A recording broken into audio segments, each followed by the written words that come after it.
everybody. I invited a good friend of mine, Tim Zvoncheck, who is the commander of District 7 for the VFW. He has also started the commander in the Strongsville VFW, and I thought he would be a great speaker for today, for September 11th, and give us a good view set of how the veterans looked at September 11th and reflect on from that point to now and how America can come together once again. So without further ado, Tim Zvoncheck. Good morning, everyone, and thanks, Colton. As Colton said, my name is Tim Zvoncheck, and I've been the commander of VFW Post 3345 for the past 8 years. And as he said, I'm also commander of the Ohio VFW District 7, which covers 37 VFW posts and over 8,000 members scattered across 3 counties here in Northeast Ohio. It's kind of hard to follow up with such a sad and somber topic after, of course, your happy bucks. You should have saved that probably till the end of the meeting. But anyways, when I was asked to speak today, I was a little concerned that I wasn't going to be able to dedicate enough time to sit down and put some words on paper. I've written articles on the events of 9/11 and performed some brief ceremonies commemorating Patriots Day, but never really stood before an audience, well, in this case, I'm standing before a Zoom audience, and spoke about a day that we'll never forget. A day just as tragic as December 7th, 1941, a date that will live in infamy. Just as this date entered our nation into World War II, September 11th, 2001, entered the United States into a new kind of war. However, after giving it some consideration, I thought to myself, how can I say no? When I was 18 years old, I raised my right hand and I took an oath to defend this nation against all enemies, foreign and domestic. As a U.S. Navy Chief Warfare Specialist, I deployed multiple times to a godforsaken part of this world known as the Persian Gulf. I've witnessed firsthand death, destruction, and the hatred that can be generated by extremists of all races, creeds, and cultures. I served our country for many years, and although right now I'm a little too old to put on a uniform and go fight a war overseas, the oath I took nearly 4 decades ago to defend this nation will never expire. So I begin this morning by asking all of you a very simple question. In the words of country music singer Alan Jackson, where were you when the world stopped turning that September day? I'm sure you all remember. 19 years ago, on Tuesday, September 11th, 2001, our country and our way of life was changed forever. We were attacked on our own soil by a bunch of radical Islamists, or I'm sorry to use this word, but it's my phrase, they're heartless bastards. Muhammad Atta and his 18 accomplices commandeered 4 commercial airliners and began attacking the very symbols of our nation's freedom. At 8:46, just a few moments really from now, American Airlines Flight 11 struck the North Tower of the World Trade Center, and the global war on terrorism was born. Unfortunately, that was only the beginning. I remember very clearly my wife calling me at work. In a frantic voice, she told me to turn on the television. Within moments, we watched together United Flight 175 plunge into the upper levels of the Trade Center South Tower, eventually claiming the lives of another 1,000 people.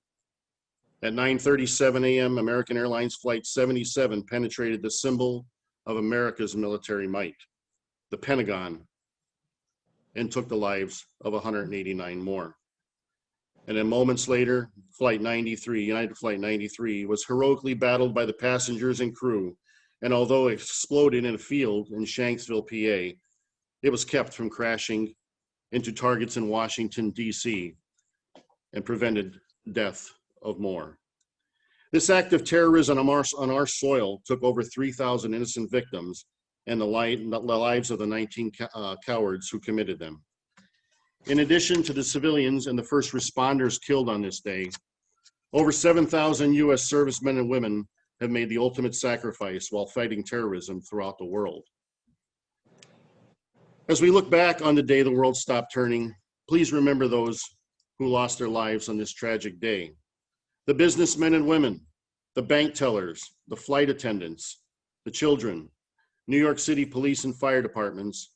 These were all people just like you and I, going to work, perhaps for a job interview, or maybe it's just out for a morning cup of coffee, and their lives were taken by a group of idealistic radicals in the name of their profit. Although the leader of this attack and many other leaders of this radical group have been taken out by our US Armed Forces, we all know terrorism is not gone, and perhaps the global war to defend it will never end. We've had smaller yet just as cowardly attacks in the countries of France, Belgium, and England. We have even seen them here in our own cities, such as Chattanooga, San Bernardino, Orlando, and others, all in the name of their God. Terrorism has no boundaries, it has no morals, and it certainly has no conscience. All it has is a radical belief that we, as true Americans, will never understand. It may be virtually impossible to end this radical belief and stop those who commit these terrible acts. But with the blessings of God and the unyielding efforts of our men and women who wear the uniform of a police officer, a firefighter, a paramedic, or those in the armed forces of the United States, I can assure you that the fight against them will never end. As citizens of this great republic, I ask all of you to please pray for those who lost their lives and pray for the ones serving and protecting us from these cowardly forces whose mission is to destroy our way of life. As I mentioned above, terrorism has no boundaries, morals, or conscience. It also has no limitations as to who, how, or what form these acts of terror will be displayed. Look at what is happening in cities like Portland, Chicago, Minneapolis, and even Kenosha, Wisconsin. This form of terrorism has taken to the streets of our own cities in ways that we could never have imagined. We have seen it here in Cleveland. If you don't believe me, take a drive down Euclid Avenue near Playhouse Square. Many storefronts are still boarded up from the so-called peaceful protests that took place a number of weeks ago. What is our country, our cities, and our towns becoming? Many are lawless havens that further breed hatred, crime, and total disrespect for all that is good. Personal property, personal safety, and the quest for the American dream is under attack and is being destroyed by other radical groups, really no different than the likes of Al-Qaeda, the Taliban, or ISIS. Their goal is to terrorize or destroy anyone or anything that represents a different ideology than theirs. Domestic terrorism will never solve any problems. All it does is create a further division of lawmakers, citizens, police officers, and political parties. Our founding fathers and those who fought to create this land of the free, they must be rolling over in their graves. It's very sad, but we as true Americans, we must stand together and protect our country and our constitutional rights. Protecting this American dream, it takes sacrifice. It takes laws and regulations, and it takes leadership who is not afraid to stand up and speak those words. Let us never forget the sacrifices of those who have built the United States of America, and let us never, ever stand back and let others destroy it. We must look to the future for our children, grandchildren, and the generations of our family to come. And we must give them the country that was given to us by our parents and our grandparents who immigrated to this country to seek a better way of life and live the American dream. If we continue to allow these extremists to destroy our lives, our livelihoods, and our history, then how can we sit here today and hope for a better future for our children? Think about that. Think about history. According to the Merriam-Webster dictionary, the word history is defined as a chronological record of significant events, such as those affecting a nation or institution, and often including an explanation of their causes. In recent events throughout our country and even parts of the world, extremists are trying to remove or erase history and take away everything that they find offensive or oppressive. We have witnessed or read of this for hundreds or even thousands of years. The burning of books, the destruction of art or artifacts to prevent future generations from learning of or from the past. A stark reminder of such actions was Adolf Hitler and the Nazis during the mid to early 1930s. They targeted books they considered an opposition to the ideologies of Nazism. Of course, later they targeted an entire generation of people as well. So did Joseph Stalin during the Great Purge in the late 1930s. They all tried to erase history. I could go on and on about this, but I think you get the point. History is history. Not all of it is pleasant, but certainly not all of it is bad. As terrible as it was, we cannot erase the attack on Pearl Harbor, just as we cannot eliminate Japan because of it. We cannot erase the history of segregation, religious conflicts, political leadership, or violence, just as some cannot erase the memories of an abusive relationship or severe illness. However, we can use these as tools of learning to create a better and more acceptable society. Cultural genocide is not the answer. History is to be studied to prevent mistakes or repeats of poor decisions of the past. We all must learn from history. If we allow these extremists to take everything away they feel that is oppressive, what will remain? If the past is gone, what can we as parents and grandparents pass on to future generations? There'll be nothing left. Finally, as I see banners, social media posts, and the liberal media promoting such asinine statements like defund the police, I have to think to myself, thank God the NYPD and the Port Authority police were there on 9/11. Just imagine how many more lives would have been lost if they weren't. And just imagine how many more will be lost if they cease to exist. If there are any police officers or first responders on this call today, all I can say is thank you. Thank you for waking up each day, kissing your husbands, wives, or children goodbye, and protecting all, regardless of race, religion, color, or political belief. Where were you when the world stopped turning? Let us never forget. And let us stand together as true Americans, just like our forefathers. Let's continue to build our nation into the greatest country in the world.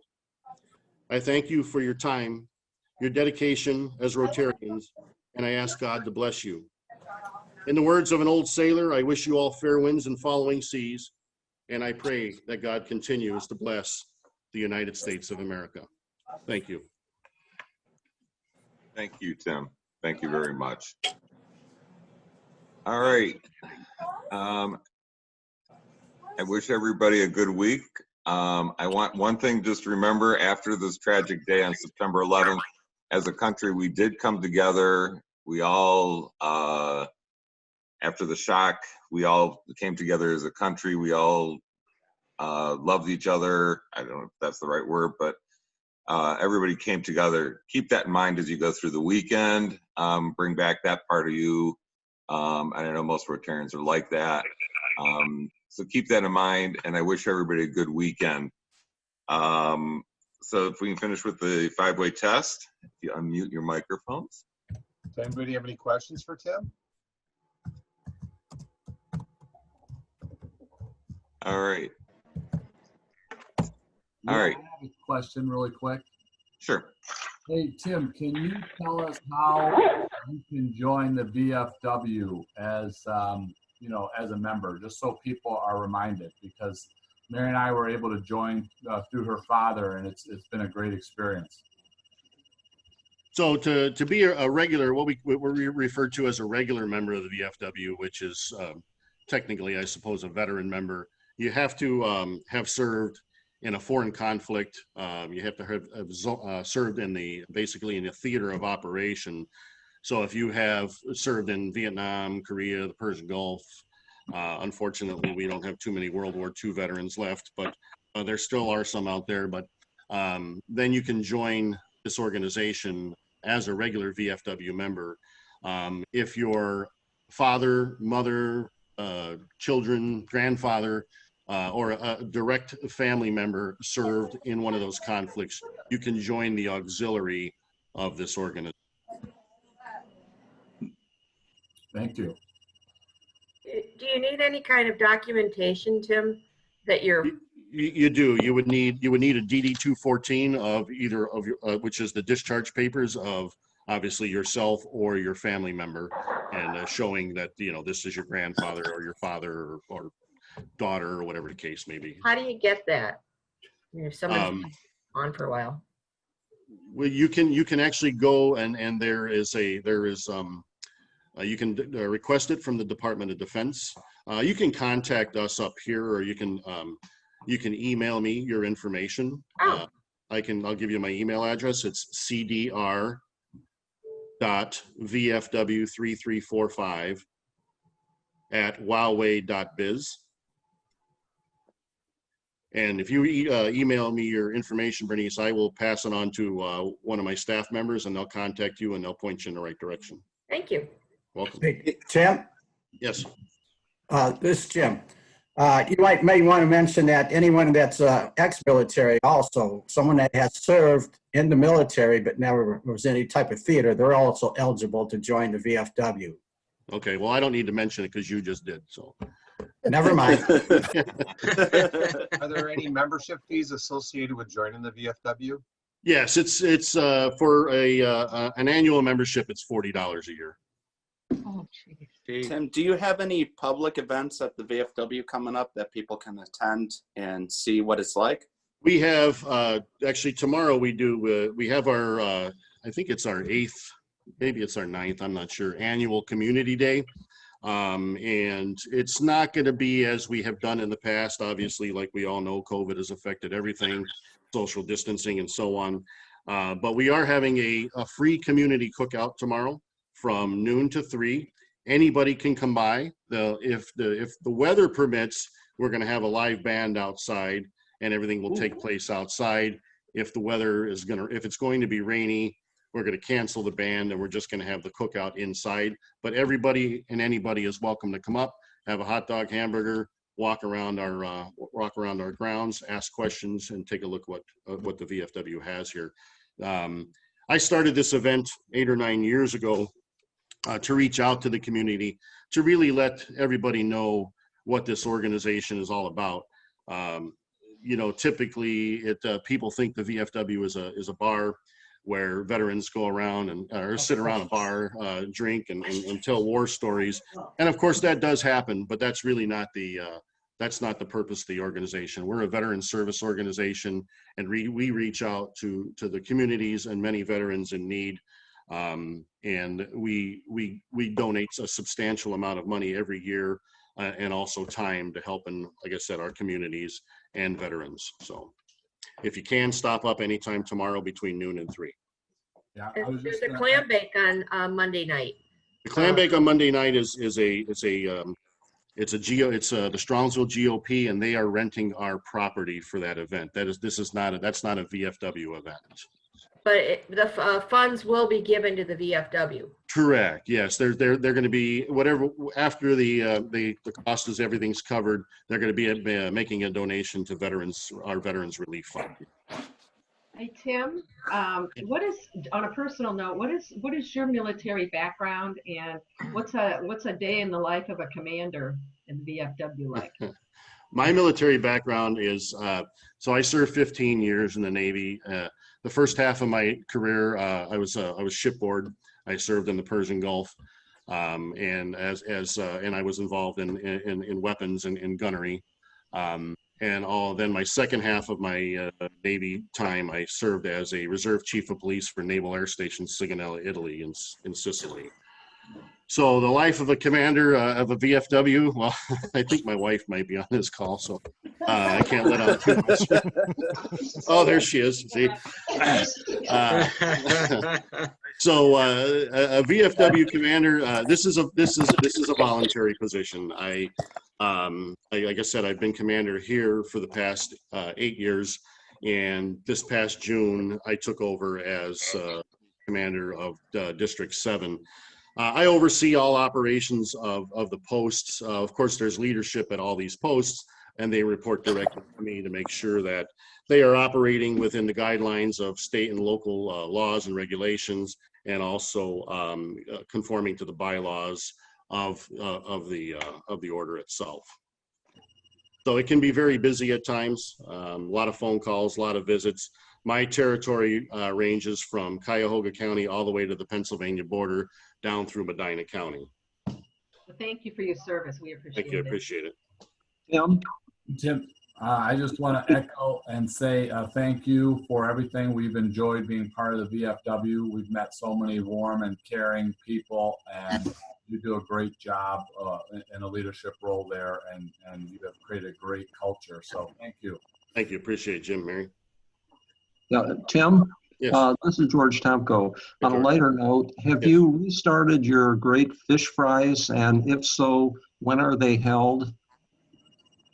We did not. We changed our fish fries a number of years ago, and we only do them during Lent now. Okay. Of course, we got cut short this past year, although we did do carry out the last couple of weeks. It certainly wasn't as busy. So that won't come around until Lent of next year. Okay, thank you. You're welcome. Tim, this is Rick Voigt. Do you want to talk about the relationship that we've developed with the VFW, helping with the distribution of some of the COVID money to families and people in need? Absolutely. So I believe, and Jim Karicki was, he was a key organizer of this, but I believe, if I'm not mistaken, some of the funds came from your, I'm sorry, your foundation. Is that correct? Yes. Yes. Yes. And I know that, I know the Rotary had approached the VFW and asked us if they could help out a couple of possibly our staff members and a number of other people throughout the city who were struggling because they were unemployed during the COVID shutdowns. And we really appreciate the impact that you had on the employees that we had here, and certainly some of those throughout our community. And we thank you for your assisting, working together with us. And I think Rick is you said about working together. I think that the VFW and the Rotary, as well as some of the other civic organizations over the past maybe 8 years or so, have really established a strong bond together. We're all in this as charities, and we donate our time and we donate our efforts. We all do it in a little bit different ways, but I think we all have one common goal, and that's helping others, helping our community. So we really appreciate you guys working with us on a number of different things over the years. And we really look forward to continuing that relationship as we go forward, and just to make our community stronger and better. Tim, do you have one of the largest VFWs in the area? Yes. Post 3345 is the largest, certainly the largest in District 7, and it's the third largest VFW in the state of Ohio. But proudly to say we are the most financially stable VFW in all of Ohio. How many members? We have about 1,300. Wow. Wow. That's awesome. That's a lot.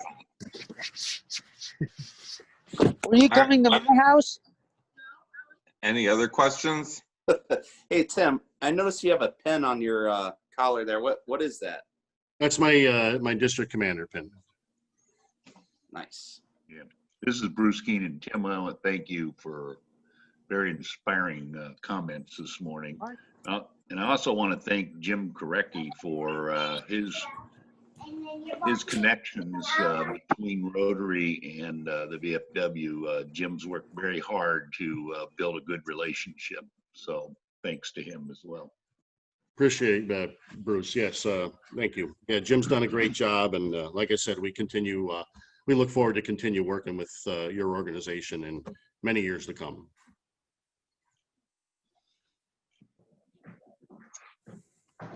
All right, any other questions? Thank you for your time, Tim. You're welcome. Thank you, guys. Appreciate it. Everybody have a great day. I Thank hope to you see again, here Tim. hope to see you here tomorrow between noon and 3.